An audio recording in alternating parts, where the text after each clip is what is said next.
সুনামগঞ্জ সদর উপজেলা পরিষদের সম্প্রসারিত প্রশাসনিক ভবন ও হলরুমের উদ্বোধন করা হয়েছে। সোমবার দুপুরে শহরের মল্লিকপুরে উপজেলা প্রশাসনের আয়োজনে নবনির্মিত ভবনের উদ্বোধন করেন সুনামগঞ্জ ৪ আসনের সংসদ সদস্য অ্যাডভোকেট নুরুল ইসলাম নুরুল। উদ্বোধন শেষে উপজেলা প্রশাসনের সম্মেলন কক্ষে আলোচনা সভা অনুষ্ঠিত হয়। সদর উপজেলা নির্বাহী কর্মকর্তা মোসাম্মদ সুলতানা জেরিনের সভাপতিত্বে সভায় প্রধান অতিথির বক্তব্য দেন সংসদ সদস্য অ্যাডভোকেট নুরুল ইসলাম নুরুল। এ সময় জেলা ও পৌর বিএনপি সহ বিভিন্ন অঙ্গ ও সহযোগী সংগঠনের নেতাকর্মী, সদর মডেল থানার ভারপ্রাপ্ত কর্মকর্তা এবং স্থানীয় গণ্যমান্য ব্যক্তিরা উপস্থিত ছিলেন। প্রধান অতিথির বক্তব্যে সংসদ সদস্য নুরুল ইসলাম নুরুল বলেন, সরকার দায়িত্ব নেয়ার পর কৃষকদের মাঝে কৃষি কার্ড বিতরণ, খাল খনন ও অবকাঠামো উন্নয়ন সহ বিভিন্ন কার্যক্রম শুরু করেছে।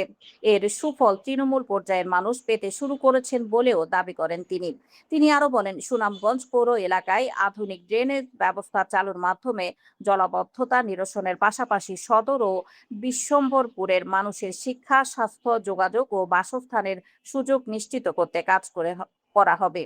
এই জন্য নির্বাচনী এলাকার সব শ্রেণী পেশার মানুষের সহযোগিতা কামনা করেন সংসদ সদস্য।